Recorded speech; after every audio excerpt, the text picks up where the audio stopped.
Die DB Cargo Logistics GmbH ist ein Teil des Güterverkehrsbereichs von der Deutschen Bahn.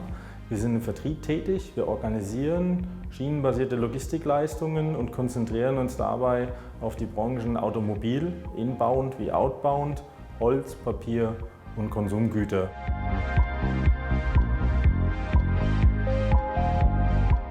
Wir beschäftigen uns mit elektronischem Datenaustausch seit 1998. Auch in unseren Vorgängerorganisationen haben wir auch schon mit der Seeburger zusammengearbeitet.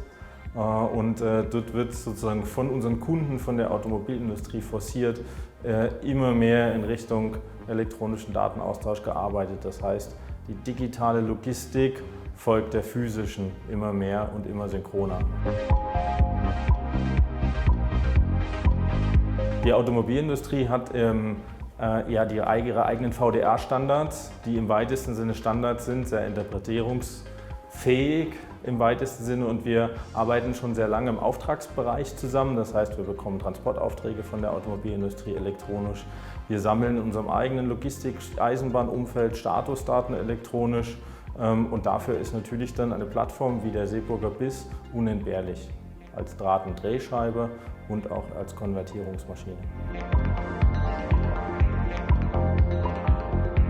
Der Güterverkehrsbereich der Bahn ist dabei, seine Wagen intelligent zu machen, mit Sensorik auszustatten, um Daten zu erheben, und die müssen irgendwie übertragen und vor allem verarbeitet werden. Und da hilft uns die API-Technologie weiter, dass ich mit standardisierten Schnittstellen sehr einfach viele Informationen sammeln kann und dann weiterverarbeiten kann.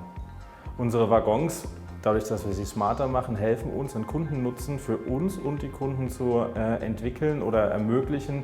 Einmal im klassischen Tracking, wo bin ich? Das ist im Güterverkehr tatsächlich eine Herausforderung bei einem Waggon, der ja keinen Fahrer hat wie ein LKW. Das heißt, das reine Tracking, wo befinde ich mich? Auch dort hilft mir Technologie wie zum Beispiel Geofencing, um an bestimmten Stellen herauszufinden, wo bin ich und vor allem auch in welchem Zustand. Das heißt, ich kann für meine Kunden Sensorikdaten über, ist es gut noch trocken, hat es Stöße aushalten müssen, sowas in der Art auch zusätzlich noch sammeln und verarbeiten und im kommerziellen Bereich zum Beispiel den Abschluss eines Transportes feststellen und damit dann zum Beispiel eine Abrechnungsvorbereitung durchführen.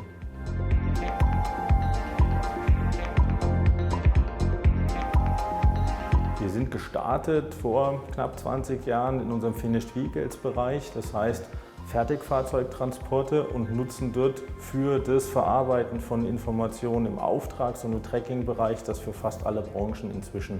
Das heißt, für uns ist die Seeburger Integration Suite oder der BIS Datendrehscheibe, also das reine Durchschleusen von Informationen, als auch für die Konvertierung von Formaten, von Datenübertragungstechnologien essentiell. Ich habe also neben dem, was wir eben schon in Richtung Tracking zum Beispiel besprochen haben, auch die Möglichkeit, über zum Beispiel den BIS als Datendrehscheibe auch meine Analytics-Funktionalität, das weitestgehend unter BI, Business Intelligence verstanden wird, weiter zu unterstützen, weiter zu füttern, Informationen zu sammeln, um dort auch neue visuelle Analyse-Tools zum Beispiel befüllen zu können, und daraus können wir auch neue Services für uns und unsere Kunden generieren.